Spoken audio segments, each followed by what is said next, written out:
Buenas noches, ¿cómo están todos? Bien, gracias a Dios. Yo también estoy bien, estoy feliz también.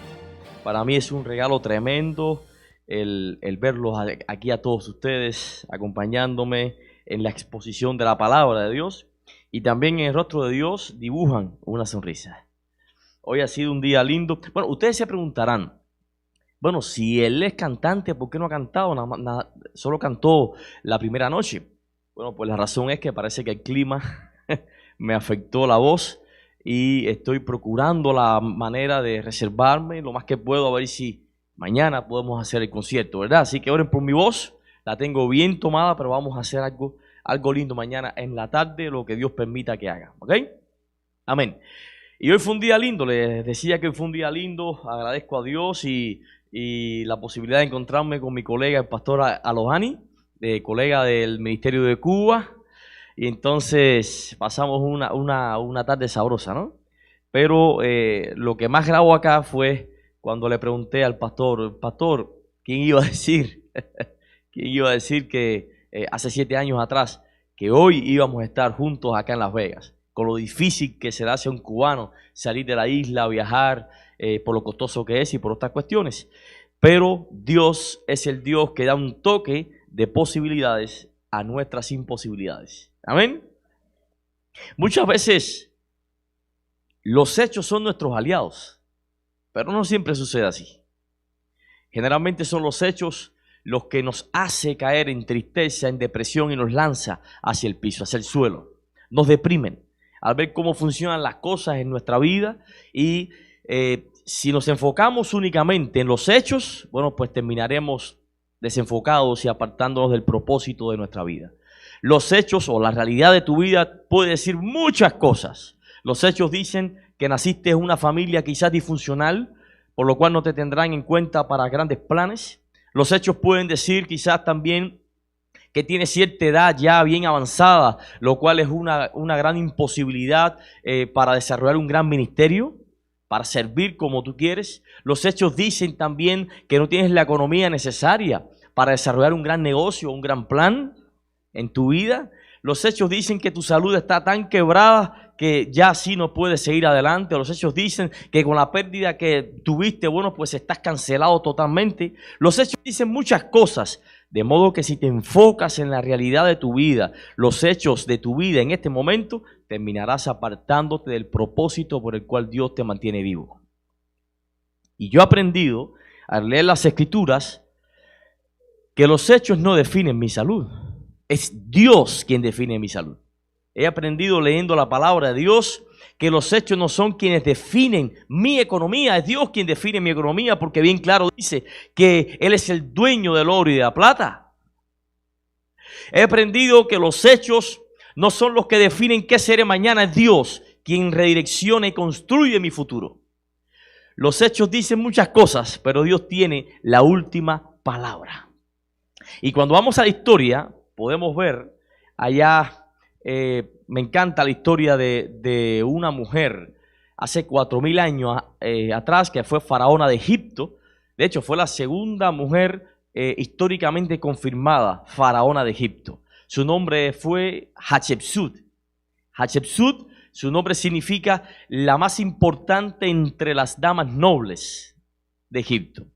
Esta mujer tuvo su reinado, o sea, reinó en Egipto entre el año 1479 y el año 1458 antes de Cristo.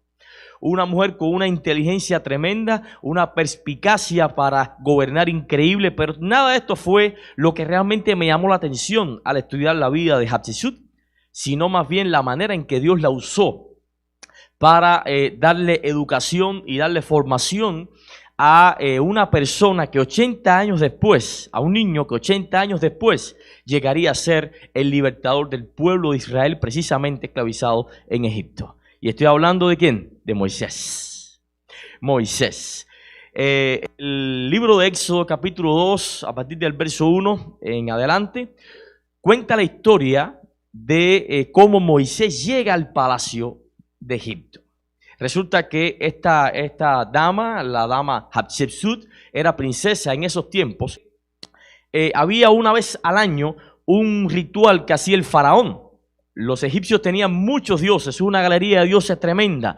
Y entre ellos, uno de los dioses más importantes era el dios del Nilo, el río, que lo tenían como un dios. Y el faraón, que también era un dios para ellos también, hijo de los dioses, iba allí al río y hacía un ritual que no voy a caer en detalles en eso, búsquenlo después en Google o donde quiera para que vean los detalles. Y resulta que este faraón hacía sus cosas allí en el río para dar fertilidad a las damas que no habían podido procrear. Y entonces las damas que no habían podido procrear, en este caso las princesas, se ponían detrás del faraón donde la corriente las pudiera tocar. Y bueno, pues era un ritual a la fertilidad femenina. Y en medio de ese ritual se cree que lanzan a Moisés, hecho un bebé de meses, a Moisés en una canasta, una cesta de juncos, río Nilo abajo, donde estaba la princesa Hatshepsut junto con sus damas de compañía, sus damas de ayuda. Estaba allí bañándose al final de este ritual, buscando fertilidad, y precisamente es cuando llega esa canasta de juncos con un niño dentro. Se interpretó automáticamente que este niño venía ¿de dónde? De los dioses. Esa fue la razón por la cual tomaron al niño Moisés y lo llevaron entonces al palacio egipcio. Una vez allí, entonces recibió formación quizás como el futuro faraón de Egipto, dado a que hacía varias generaciones atrás los faraones egipcios no habían podido tener hijo varón o descendencia masculina. Entonces Moisés fue educado posiblemente como faraón, pero la situación se complica cuando Moisés asume los 40 años. Cuando Moisés llega a los 40 años, bueno, pues producto de un arranque de ira, se convierte en un homicida y tiene que huir de Egipto y se esconde, se asila en el desierto de Parán. Allí pasa los próximos 40 años. Y cuando tenía 80 años, Moisés, hecho ya un anciano, en un lugar bien distante, entonces se le aparece Dios y le pone en sus manos un proyecto de vida a Moisés. Hasta aquí. Si nos fijamos en la realidad de Moisés, si nos fijamos en los hechos, entonces vamos a hacer un estudio. Moisés, un anciano de 80 años, en un lugar geográficamente condenado, porque ahí no había grandes pretensiones de grandes planes, con un oficio bastante desfavorable, porque ser pastor de ovejas no era nada fácil. Y por encima de eso, si tenemos en cuenta que las ovejas, la mayoría no eran de él, era de su suegro. Entonces, además de eso, solo, lejos de la familia, y como si fuera poco, huyendo porque era homicida. Si nos fijamos en los hechos, si nos centramos en los hechos, en este informe negativo de la vida de Moisés hasta ese momento, bueno, si este hombre tenía un sueño, mira, mejor que lo engavete, porque no hay posibilidades ya, ¿ok? Pero Dios tiene planes distintos y le pone un proyecto de vida en las manos a Moisés, al cual este hombre le dedica los próximos 40 años y lo manda a liberar al pueblo de Israel allá a Egipto, de donde huyó. Vamos a fijarnos otra vez en los hechos. Bueno, ok, Moisés va a liberar al pueblo de Israel, pero miren, la realidad indica que Moisés no tenía, hacía tiempo que no tenía una experiencia militar o bélica. Segundo, Moisés anciano. Tercero, sin ejército. Cuarto, sin armamento. Quinto, sin nombre, no era alguien conocido, con la pretensión de enfrentar a un faraón que se creía un dios para que libere a un pueblo de más de 2 millones de personas bajo el nombre de Dios Israel. Realmente, si le preguntamos a los expertos, esto es una misión altamente suicida. Esto es una locura que quiera que se le ocurra. Pero Dios piensa distinto. Y puedo imaginar allí los pensamientos de Moisés, porque estoy seguro que ocurrió una guerra mental. No fue así tan fácil. Ay, sí, Señor, voy para allá, voy a liberar. Hola, aleluya. No, no fue así. Hubo una lucha mental en esa cabeza. Y puedo imaginar los pensamientos de Moisés, los pensamientos carnales, humanos, la humanidad de Moisés diciéndole, oye, esto es una locura, Moisés. Esto es un suicidio, tú no te das cuenta. Y si fue un espejismo lo que viste en el desierto y lo que oíste, eso, piensa bien lo que vas a hacer, porque te puede costar muy caro. Está tu vida en juego, a esta altura te vas a meter en esa situación. Pero al mismo tiempo puedo escuchar los pensamientos inspirados por el propio Espíritu Santo en la cabeza de Moisés, que decían, sí, Moisés, esto es una locura, Moisés. Dios mío, esto es una locura. Esto no hay que lo entienda, no tiene lógica lo que me estás pidiendo, pero estoy totalmente seguro que harás algo grande que hará o creará la posibilidad para que tú te salgas con la tuya y yo no caiga en vergüenza. Porque tú estás por encima de toda esta realidad que estoy viviendo. Y tú dices, y es hecho. Y ya desde ese momento, desde antes de ir Moisés a Egipto, ya Moisés estaba ganando la batalla, porque en su mente la había ganado. Las guerras más importantes de tu vida, las ganas o las pierdes en tu mente. Luego las ganas o las pierdes en el terreno. Necesitas entender que hay una marca en tu frente, hay una señal en tu vida que te señala como hijo del reino. Necesitas entender que por tus venas corre el ADN del hijo del reino, del hijo del rey de reyes y señor de señores. Necesitas entender que no eres un cualquiera. Estás dentro del perímetro del Dios que creó el universo con solo decir. Del Dios que dijo hágase la luz y fue hecho. Del Dios que con su aliento dio vida. Del Dios que mantiene y sostiene el universo de una manera increíble, totalmente increíble. Oh, sí, Carriles, todo eso es muy bonito. Pero estos son los números. Carriles, todo eso es muy bonito, pero mira la pérdida que tuve en estas últimas 2 semanas. Carriles, sí, todo eso es muy bonito, pero mira las calificaciones de mi hijo. Mira mi crédito. Mira mi vida. Mira el reporte del médico. Y yo entiendo que todo eso puede ser motivo de preocupación y de tristeza. Pero todo eso que quizás estés pensando en tu mente está en la dimensión de lo natural. Pero el Dios que yo te hablo y es el Dios en el que tú crees se mueve en la dimensión de lo sobrenatural. De modo que un toque de posibilidad de Dios puede cambiar tu realidad y hacer las imposibilidades palpables. Qué Dios tan lindo tenemos, ¿verdad? Los hechos te pueden estar restregando en la cara que no puedes, que ya estás anciano, que solo es imposible cruzar esa valla. Pero yo estoy totalmente seguro que con Dios al frente las victorias nunca van a acabar, nunca. Los hechos decían que mi mamá iba a morir a los 40 años, pero ella escogió la fe. Y hoy tiene 65 años totalmente sana. Los hechos decían que mi papá iba a morir de un cáncer de próstata bien agudo y fuerte, pero escogió creer en Dios y creyó en el toque de la posibilidad de Dios y cambiaron las cosas. Y hoy papi tiene 73 años y está totalmente saludable. Los hechos decían que yo no podía cantar, pero escogí la fe y entendí que un toque de la posibilidad de Dios puede cambiar mi imposibilidad. Y Dios me ha regalado un ministerio de música lindo. Los hechos decían que no podía predicar, que no podía ser pastor, pero escogí la fe. Y entendí que un toque de posibilidad de Dios puede cambiar mi realidad. Y hoy estoy frente a ustedes predicando la palabra de Dios. Los hechos pueden decir muchas cosas, pero quien da la última palabra es el León de Judá. Por eso deja más espacio a la fe que a tu realidad. Porque Dios necesita, Dios quiere que asumas buenas decisiones. Por eso dice en el libro de Proverbios capítulo 3, versículo 5, dice, no confíes en tus pensamientos, confía en Jehová. O sea, mira la realidad, mira la concepción de tu realidad, pero a través de la fe, no a través de los hechos. Si vamos al libro de Lucas capítulo 8, vemos a Jesús pasando por una ciudad.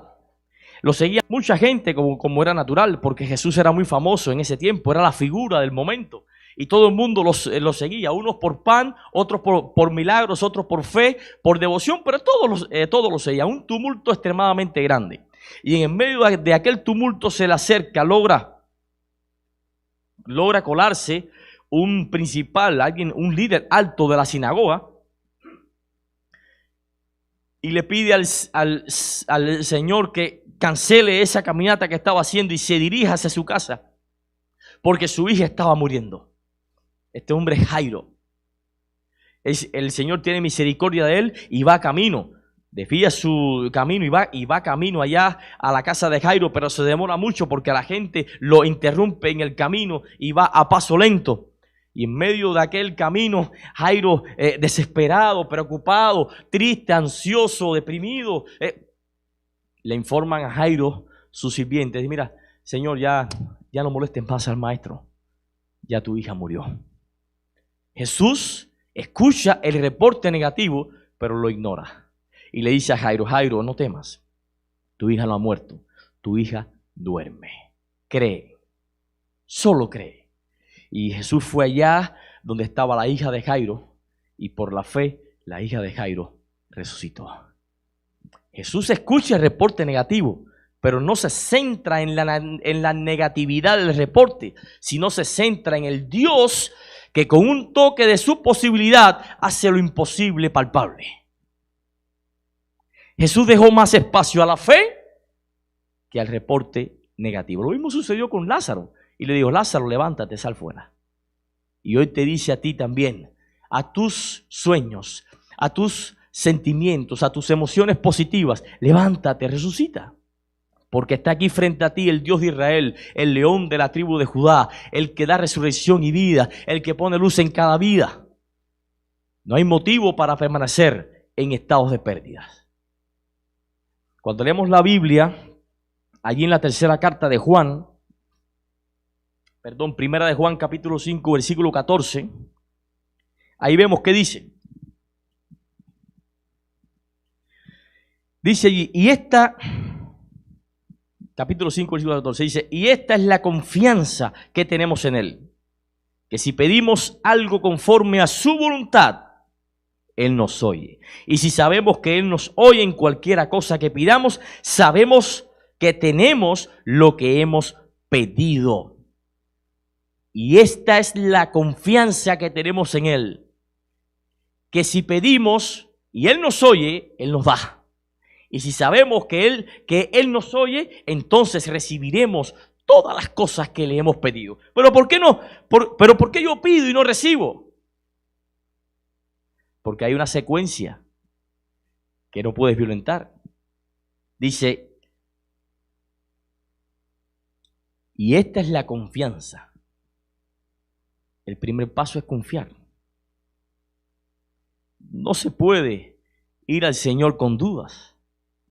No se puede ir al Señor con esos arranques de ira que te hacen perder la credibilidad de tu fe. Debes confiar en que Dios pueda hacerlo. Y esta es la confianza que tenemos en Él. Debes confiar en Él y en nada más. Puede ser que las cosas a tu alrededor vayan de lo mejor, pero no confíes en las cosas de tu alrededor, porque hoy están bien y de un día para otro se complican. Pero Dios no cambia. Por eso dice que debemos confiar en Él. Que si pedimos algo conforme a su voluntad, tenemos que aprender a pedir conforme a la voluntad de Dios y no conforme a nuestra voluntad. La mayor necesidad del ser humano no es suplir su necesidad. La mayor necesidad del ser humano es acercarse al Dios que suple tu necesidad.